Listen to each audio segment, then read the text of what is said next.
guys. Kaya mo bang pumunta sa isang isla na hindi ka magbabangka? Ito yun, maglalakad ka lang dahil low tide. Ayan na yung isla guys. Yung isla. Tadaan!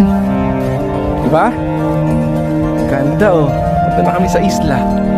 Mayroon din pala ditong kubo-kubo, kaya napupuntahan rin talaga to. Nasa isla na kami. Wow, abot tanaw na to.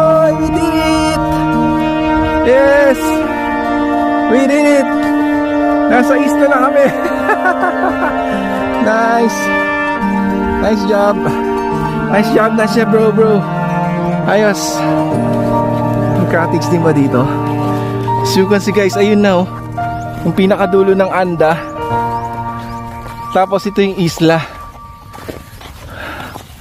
Pag nag high tide to, lubog na yan dagat.